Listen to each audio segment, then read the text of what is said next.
I'm Ron? Professor Robin Hanson, and I am in economics at George Mason University. I've been there since 1999, so it's now 25 years that I've been a professor of economics at George Mason University. I'm also an affiliate at the Future of Humanity Institute at Oxford University, but my main position is here at Mason, which is in Virginia, United States, near Washington, D.C. Yeah, thanks very much. Please give us a brief introduction to your book, The Elephant in the Brain. Well, the main thesis of the book is that many of us, you included, are often wrong about why you do things. The subtitle of the book is Hidden Motives in Everyday Life. And you and I and everyone are wrong a lot about the motives you have for common things you do. So the first third of our book explains why you might be wrong about your motives, why that would be a sort of thing that could happen. But to convince you it actually happens a lot, the last 2/3 of a book go through 10 particular areas of life, describing in more detail how you're wrong about why you do things. So the 10 other chapters are body language, laughter, conversation, consumption, art, charity, education, medicine, religion, and politics. And we claim that in each of those areas, you have a standard story that you tell yourself and that everyone tells themselves about why they do things in that area. And that standard story just doesn't work very well when we look at the details of behavior. And there's another story, a different motive that makes more sense of what you're doing. So you tell yourself that you have one particular motive, but in fact, you have a quite different one. Yeah, so next question. While editing this book, I learned that there is a field of study called evolutionary psychology. Can you give us a brief explanation of evolutionary psychology and what were your intentions when you were writing this book and how should readers read it? Evolutionary psychology is the attempt to make sense of psychology using the idea that humans evolved, that the mind's various complicated structures and patterns and habits aren't random, but are instead the result of our very long evolutionary heritage. They are there for a reason. They do useful things for us. And that's a place to look for hidden motives. So if you look at what we do and the usual explanation that we give doesn't seem to make much sense, you have to ask, well, what other explanations could there be? What other motives could we have? And a reasonable place to look is, well, what sort of motives would evolved creatures like us have? What should we want to do, given that we're the process of a long evolutionary selection history that selects for creatures who get useful things done? Okay, yeah, on next question. In your book, you argue that many of our altruistic behaviors are the result of selfish instincts. As I read your book, I felt a deep sense of empathy, but also a sense of sadness that it might be a limitation as a human being. Are there any behaviors or social phenomena that are driven by pure altruism? And if so, are they sustainable? It depends on what you mean by pure altruism. We do, in fact, care about each other. Our social motives are some of our strongest motives, and they drive a lot of our behavior. So, for example, our chapter on medicine says that when we talk about why we use medicine, our standard explanation that we give is that medicine can make people healthier, so that we are going to the doctor in order to get healthy. Now, that's kind of a selfish motive, but it doesn't actually explain our behavior very well. The explanation that we suggest works better is that we are trying to use medicine to show that we care about each other. That is a other-oriented motive. That is a motive that's centered around our concern for each other. Mhm. So the claim is that we primarily use medicine to show each other how much we care for each other, and we let other people show they care for us. So that sounds like a more altruistic motive than just trying to get well. Now you might wonder, if that's our motive, why won't we admit it? Because the key thing is that these hidden motives are motives we don't like to admit to ourselves, that we are reluctant to admit, and that's why we aren't very aware of them. This motive of concern for each other is still somewhat illicit, and we would rather pretend to be more selfish, that we are there in medicine to get well. Thank you. So, next question. I found it very interesting that you named the instinct to unconsciously hide motivations as the elephant in the room in the book title. How did you come up with this idea? Well, I have to admit, the title is my co-author's origin. I am one of two authors of the book. The other author is Kevin Simler, and that was his idea. It's less my style sort of a title. I'm more of a direct person, but this is more of a metaphorical concept, but it seems to have worked well. The idea is that there are things that we try to pretend we can't see, even though they're kind of obvious. So the famous elephant in the room is the thing in the room that no one could help but notice is in the room. That's an elephant, but that we all pretend isn't in the room because we don't want to acknowledge it. And so the analog was to say that your hidden motives aren't that hidden. If you would look just a little bit at your behavior, they would become more obvious. So the fact that you don't see them has to be attributed less to their clever hiding and more to the fact that you don't want to see them. Okay, next question. Some of the things in the book, like the socially acceptable sexual jokes, are not easy to distinguish if they are earned by social and cultural learning or if they have hidden selfish motives. Is there a way to distinguish if they are hidden or not hidden motives?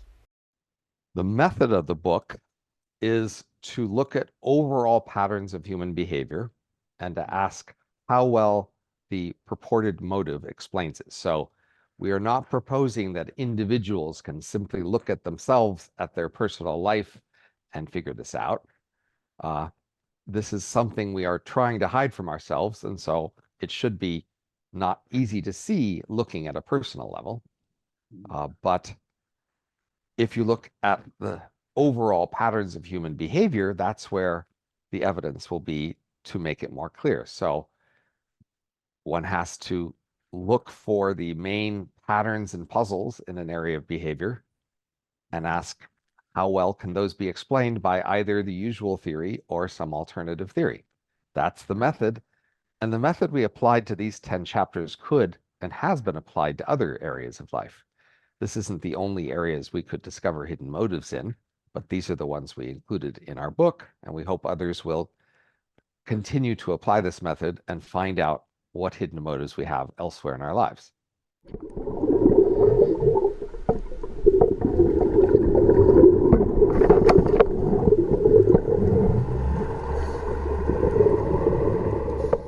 Okay, yes, I see.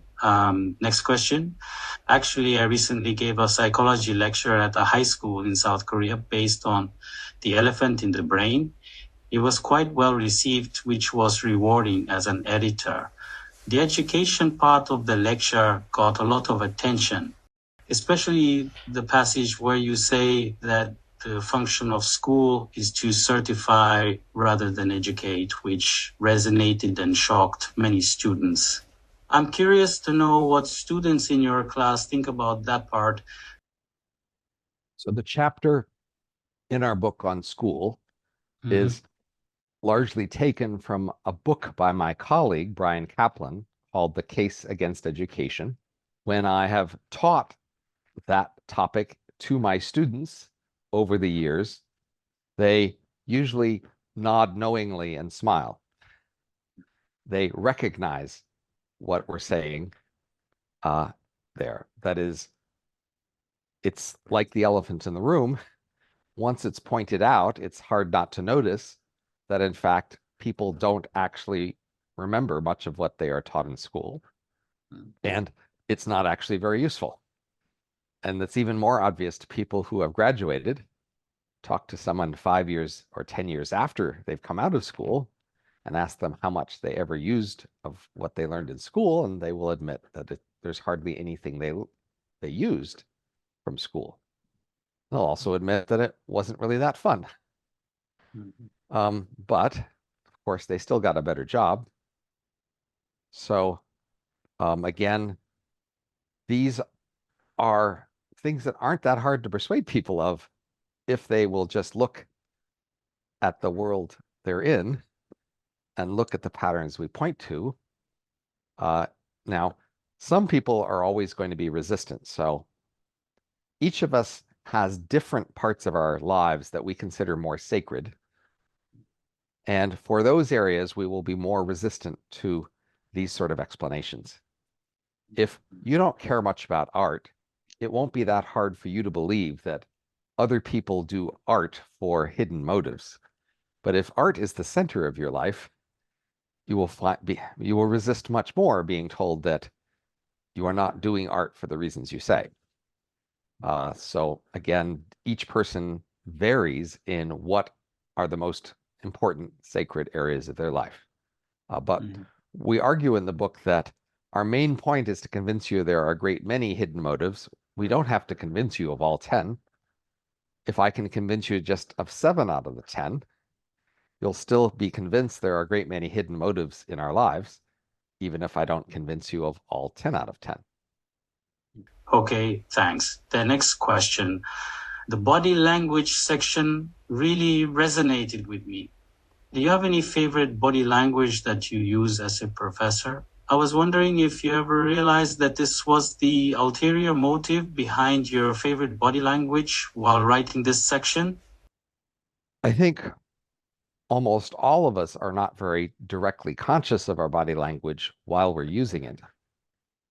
And we're somewhat uncomfortable even to notice our body language. So watching a video of ourselves talking and expressing ourselves through body language is sometimes uncomfortable because we see the things we're saying with our body that we weren't consciously aware of. But I have to admit that when I look at videos of other people and myself, there is a lot of body language there, even though when I'm talking, I'm not very conscious of it. So I'm not consciously trying to use body language, but clearly I am. So, for example, when you feel more in command of a situation, your body is open as opposed to closed. You are filling up space, moving around, looking up, being loud. And I see that I do that. And I can see that it correlates with the situations where I would be acting higher status and more dominant. But at the time, I'm not thinking about that. Thanks. Okay. Thanks. Okay. You described in the book that a lot of activities in conversation, art, charity, education, and religion often used to find a mate. And I'm wondering if you've had any experience with women that resulted in a relationship. Well, again, I have found mates in my life, and I have seen other people do so. And you can see how it's an important motive that people care a lot about, but they aren't very willing to admit it in any one context. So, I mean, a great many, casual conversation receptions, people are milling about and meeting each other. And clearly, from a distance, an underlying motivation is people are wondering whether they might meet somebody new and interesting, but they don't say that directly to them. They talk about other things. So it's more obviously a hidden motive when you stand back. If people were talking directly about that, it would be awkward. So they'd rather talk about the weather, about sports, politics, whatever, movies. They will talk about a great many things that aren't very important to them. And the hidden motive is that they are looking for people that they might want to get to know. And I think most everybody, by the time you've lived a long time and seen such things, it's pretty obvious that that must be what's going on. But it's also pretty striking that people will not say so in the middle of that interaction. Thanks for your answer. And next question. I'm wondering if you had any pushback from people in those organizations about the healthcare, donations, politics, and religion sections of your book. Have you ever been contacted by a medical group or a civic organization or a donation organization or a politician or a religious person about protesting? Unfortunately not. So again, my colleague, Brian Kaplan, wrote a book only on education. And so then he got many people in education to respond to his book about education. But since my book is on many different topics, the people who are specializing in those topics feel they can just ignore the book because it's not a whole book devoted to their topic. It's just one chapter out of a book. So basically, it's been ignored. The book has sold very well, and lots of people have read it, and it got some good reviews, but the reviews mainly classified it as psychology. And so the people who specialize in politics, religion, medicine, etc., didn't feel they needed to respond to it because it wasn't seen as a book in their area. It was seen as a book in the area of psychology. Okay, the final question. Unfortunately, the publishing market in Korea doesn't attract many readers in humanities books, except for a few fields like neuroscience. I would like you to explain the knowledge and know-how that can be gained from the elephant in the brain and how it can be useful in real life. I would also like you to talk about what we can develop further by thinking about and gaining knowledge about the essential parts of human beings, such as evolutionary psychology. Most people go through their lives doing things and then telling them some stories about why they do those things. Now, if those stories don't matter to you, then you can ignore them. But some people care a lot about those stories, about why we do things. And in fact, they think about how to do things better in order to achieve the purposes that we say. So if you are somebody who actually cares about the things we say that we're trying to do in these areas, and you would like to, for example, figure out how to do them better, then it's important that you understand why we're really doing these things. If you try to reform education without understanding why we're actually going to school, you will fail. If you try to reform medicine without understanding why we actually go to the doctor, etc. If you wanted to try to change any of your major areas of our lives, the problem will be that you have been making an assumption about why we're doing them that's wrong. And attempting to reform them on the basis of an incorrect assumption about what the point of it is will fall apart. So you will need to think about why we're actually doing things. That'll make it a little harder, of course, compared to what you thought the problem was, but you'll have a better chance of actually doing something. So this is a topic that should be of interest to a great many people if they care at all about why they do things. If you care about why we go to school or why we go to the doctor or why we vote or why we give to charity or why we like art, if you want to make any of those areas of life work better, you will need to realize that you are probably just wrong about why we're doing them. And having a mistaken assumption about why we're doing these things means that you just won't succeed very much at helping us do them better. If you, of course, don't want to do any areas of life better, fine. You don't need to know this, but now, you evolved not to know these things. I have to admit that. So evolution's guess about this was that you should not know these things. When evolution was guessing how your life would go, it guessed that you would do better not actually knowing why you went to the doctor or went to school or gave to charity or liked art, because not knowing those things, you could pretend better and that would make people like you better and you could be more successful, etc. So if all you care about is the usual kinds of success where other people will think you're impressive and smart and likable and sincere, etc., then you maybe shouldn't learn these things. But if you wanted to actually think about how to improve these areas of life, then you'll need to face the truth about why we're doing them.